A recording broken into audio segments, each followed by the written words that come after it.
తెలంగాణ గత ప్రభుత్వాల లోపల మా బలైన వర్గాలు చెందిన ప్రతి ఒక్క విద్యార్థి కుటుంబ వ్యవస్థలన్నీ దెబ్బతిని మా బలిదానాల వల్ల తెలంగాణ ఏర్పాటైంది.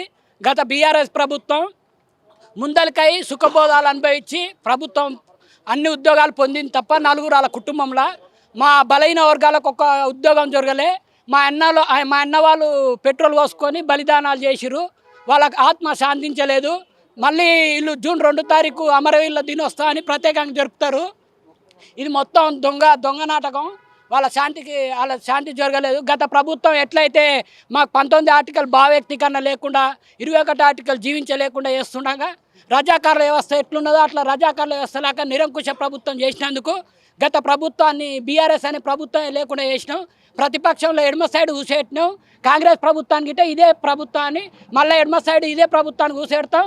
కావాలంటే తెలంగాణలో కాంగ్రెస్ అనే పదవి లేకుండా చేస్తాం. ఒక నిండు సభల ఐటీఐ చదివిన ఒక మంత్రి నిండు సభల ఉద్యోగాలు లేవు 60,000 చాలు వీడికే వద్దంటుర్రు. అట్లా మాట్లాడడం అతను యొక్క మంత్రికే నీచం అన్నమాట. అతను దైవ సాక్షి అయిన అసెంబ్లీలో అట్లా ప్రకటించడం నిరుద్యోగుల శాపం వల్ల నెక్స్ట్ ఆ ప్రభుత్వం అనే పదమే ఉండదు. అట్లా వేస్తే ఇప్పుడు పోలీస్ వ్యవస్థ ఉంది. ఆ పోలీస్ వ్యవస్థ ఏం చేయాలి? శాంతియుతంగా మేము చేస్తున్నప్పుడు మాకు సహకరించాలి.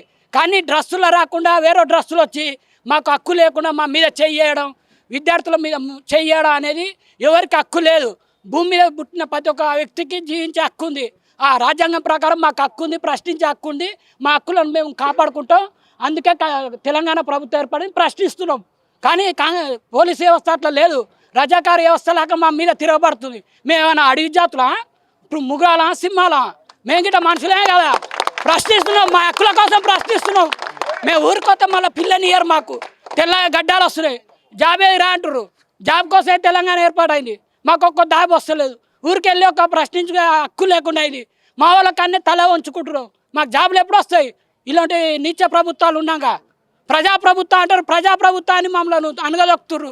మాకు ఎటువంటి హక్కు లేకుండా చేస్తున్నారు. ఇదేనా ప్రజాప్రభుత్వం? ఇందిరమ్మ ప్రభుత్వం.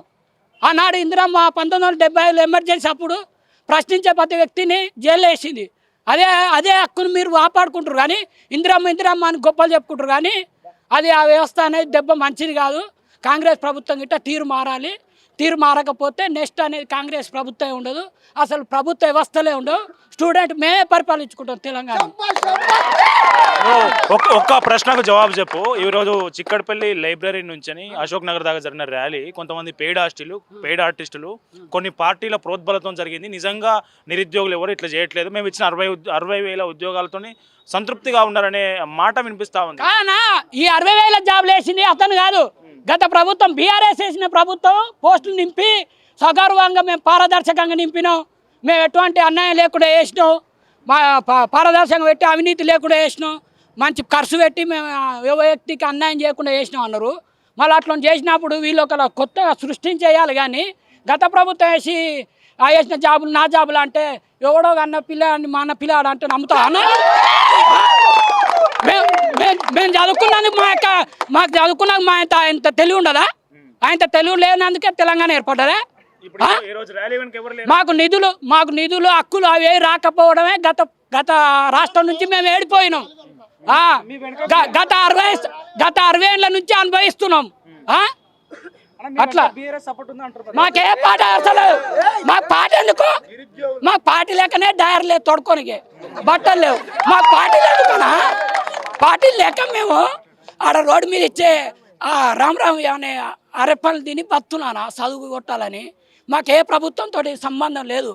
ఓ బీజేపీ లేదు, ఏ పార్టీ లేదు. ఎన్ని పార్టీలు ఉన్నావు భారతదేశంలో? ఆ పార్టీలతో మాకు సంబంధం లేదు. మేము నిరుద్యోగులం. మా హక్కుల కోసం పోరాడుతున్నాం. మాకు ఉద్యోగాలు రావాలని తెలంగాణ ఏర్పాటు చేసుకున్నాం. శ్రీకాంతాచారి చనిపోయాడు, పెట్రోల్ పోసుకొని చచ్చిపోయాడు. నువ్వు ఉడుకుడుకు అన్నంలో చేయి పెడితే నీ చేయగలుగుతుంది. అట్లాంటి వాడు పెట్రోల్ పోసుకున్నా అంటే మా హక్కుల కోసం చచ్చిపోయాడు. అతను ఆయన ఒక్కడు ఆయన కోసం చచ్చిపోలే. తెలంగాణలో ఉన్న 4.5 కోట్ల జనాభాలో 2.5 కోట్ల జనాభాలకు చదువుకున్న స్టూడెంట్స్కి ఉద్యోగాలు రావాలని చనిపోయి తప్ప ఓ పార్టీ తరపున చనిపోలే. అది వాళ్ళు గుర్తించాలి. మాకే పార్టీతో సంబంధం లేదు. మీరేంటంటే ఆ పార్టీతో ఉంది, ఈ పార్టీతో ఉంది, పారదర్శకంగా చేస్తున్నావు, కమిటీలు వేసి మళ్ళా కాంగ్రెస్ ప్రకటిస్తున్నావు, క్యాలెండర్ ప్రకటిస్తున్నావు. ఈ కాలయాపన చేయవద్దు. కాలయాపన వేస్తున్నారు, క్యాలెండర్ వేస్తామని 2.5 ఏళ్ళు కాలయాపన వేసి ఇంతవరకు 60,000 ఎవడో ఇచ్చిన నింపి మేము నింపిన అంటారు. ఇదేందన్న నా హక్కు? మీరు వేరే పార్టీలతో మాకు సంబంధం ఉంది అంటారు. అది మంచిదేనా? ఈ వేరే డ్రెస్సులో రావద్దు, మమ్మల్ని ప్రశ్నించాలి, కానీ మా మీద చెయ్యొద్దు. చేసే అధికారం వాళ్ళకి లేదు. పెళ్లి పోలీస్ అయితే ఇట్లా పట్టుకోవాలి కానీ ఇట్లా అనవద్దు. పెళ్లి పోలీస్ అంటే తన్నవద్దు, ముద్దు పెట్టుకోవాలి. ముద్దు పెట్టుకొని నా తమ్ముడు అనాలి. కానీ పెళ్లి పోలీసు మా ప్రజాప్రభుత్వం అంటే ప్రతి ఒక్క వర్గాన్ని పట్టించుకోవాలి. అంటే అన్ని వర్గాలకు ఇల్లు కల్పించాలి. ఎవరిని కలిపారు? మా ఇందిరమ్మ అని పెట్టుకుంటారు. కాదు, గృహలక్ష్మి బాయ్ ఇందిరమ్మ పెట్టుకుడు. ఎవరిని పెట్టుకుంటాడు ఇందిరమ్మ? ఎవరికి ఇచ్చాడు?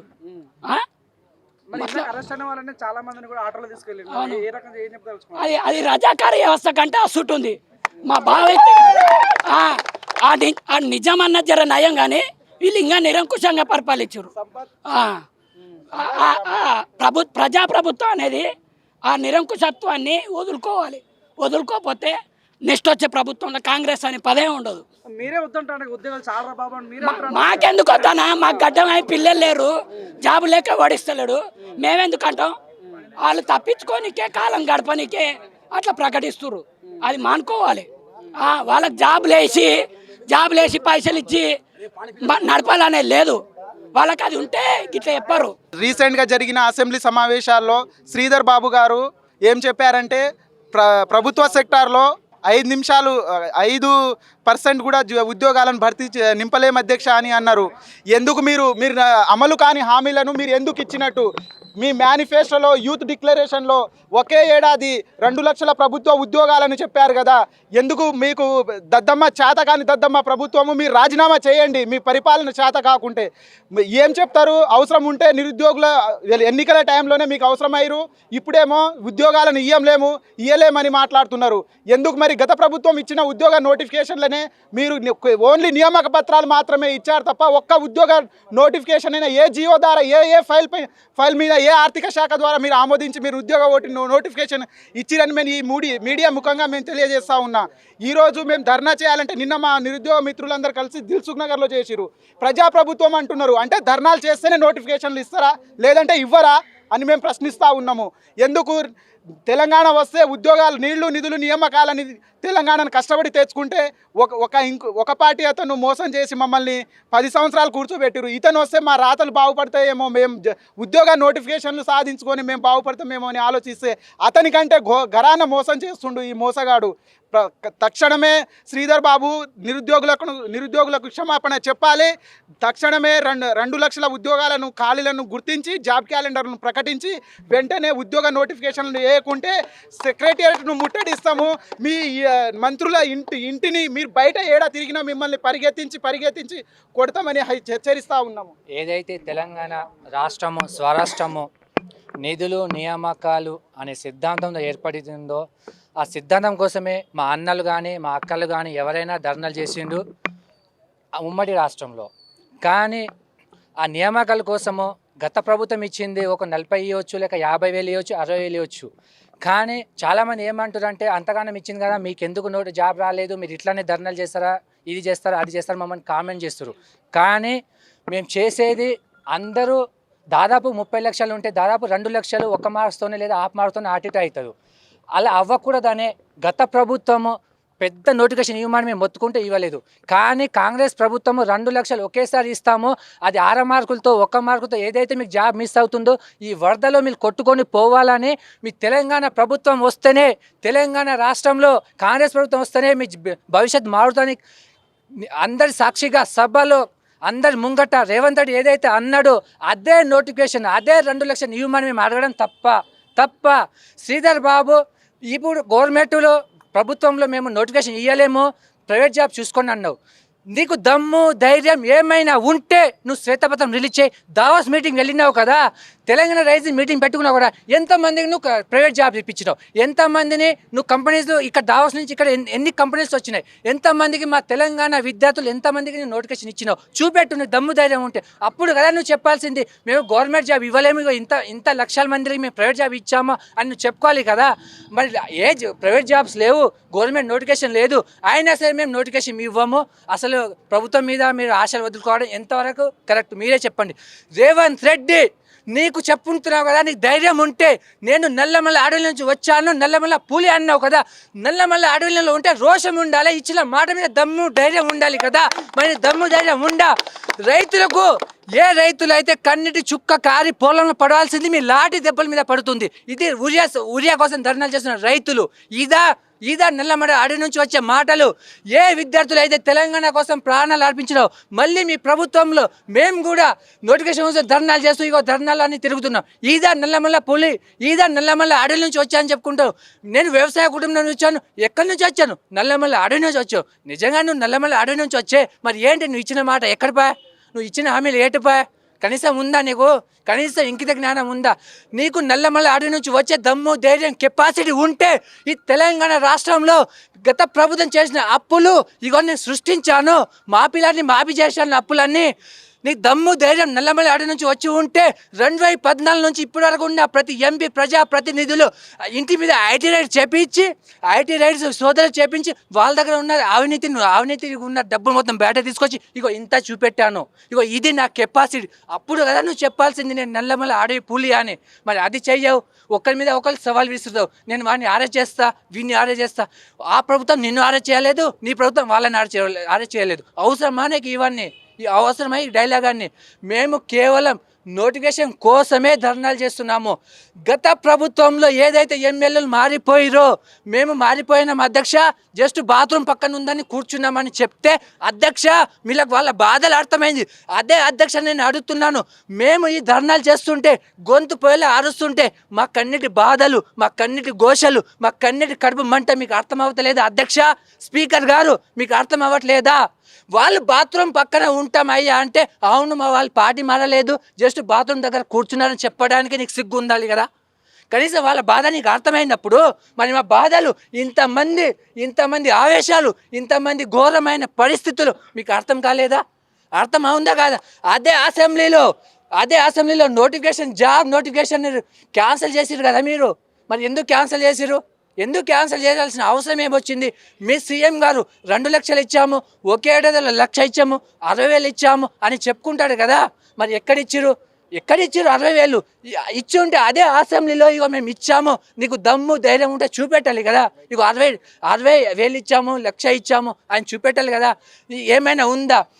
ప్రజాప్రతినిధులు అబద్ధాలు, ఎంత అబద్ధాలు అంటే వాళ్ళు అబద్ధాలు చెప్తారు. కానీ ఒక ఐఏఎస్ ఆఫీసరు ఇక్కడ లైబ్రరీకి వచ్చి ఆకునూరి మురళి నేనున్నాను, నేను మాటిస్తాను, ఆ ప్రభుత్వంలో రేవంత్ రెడ్డి దగ్గరుండి మీకు 2 లక్షలు కాదు అవసరమైతే ఎన్ని నోటిఫికేషన్ ఇప్పిస్తాను అని మాట ఇచ్చినావు కదా Akunuri Murali sir, IAS officer నీకు సెల్యూట్. ఎందుకంటే ప్రజాప్రతినిధులు అబద్ధాల కంటే ఘోరమైన అబద్ధాలు చెప్పి మోసం చేసినావు కాబట్టి కనీసం ఉండాలి కదా. ఐఏఎస్ ఆఫీసరు నువ్వు ఎక్కడ పోతున్నావు? ఇదే లైబ్రరీలో ఎందుకు వచ్చినావు? మరి ఇదే లైబ్రరీకి వచ్చి IAS officer Akunuri Murali sir గారు నేనున్నాను అని ఎందుకు చెప్పినావు? ఎందుకు చెప్పాల్సిన అవసరం ఏముంది? ఇంత ఘోరంగా మమ్మల్ని ఇంత ముంచాల్సిన అవసరం ఏం వచ్చింది? మీరే ఆలోచించండి. ఈ కాంగ్రెస్ ప్రభుత్వము తెలంగాణ ఇస్తామని చెప్పి ఎలా అయితే 2009లో ఎలాగైతే మోసం చేసిందో అదే మాట తిరుగుతూ 2 లక్షల ఉద్యోగాలు ఇస్తామని చెప్పి అదే విధంగా మమ్మల్ని ఘోరమైన మోసం చేసింది. గుర్తుపెట్టుకో రేవంత్ రెడ్డి సర్కార్, కాంగ్రెస్ ప్రభుత్వం. నేను ఒక్కడే అంటున్నా, నిరుద్యోగులు అనేది జగన్నాథ రథం లాంటి వాళ్ళు. మేము ఐక్యంగా చేరడానికి కొంత సమయం పడుతుంది, కానీ ఒక్కసారిగా ఆ రథం కదిలితే ఆ రథం ముంగట మీ కాంగ్రెస్ ప్రభుత్వము రాజకీయంగా 3 లోకల పాతలోకి పోతుంది. గుర్తుపెట్టుకో, ఆ రథం ముంగట ఆపడానికి ఎవరికి అంత కెపాసిటీ లేదు. గత ప్రభుత్వం ఎట్లా కుప్పకూలిందో చూసినావు కదా, మీరు కూడా ఆ నిరుద్యోగుల రథం ముంగట కుప్పకూలుతుందని ఈ మీడియా సాక్షిగా మా ఆవేశాలు, మా బాధలు, మా జాబ్ క్యాలెండర్ కోసం ఎంత దాగా ధర్నాలు చేస్తున్నామో ఈ మీడియా సాక్షి ప్రభుత్వానికి, ప్రజాప్రతినిధులకి, ఈ స్వరాష్ట్రంలో తెలంగాణ అందరికీ చేరాలని మనవి చేస్తున్నాను.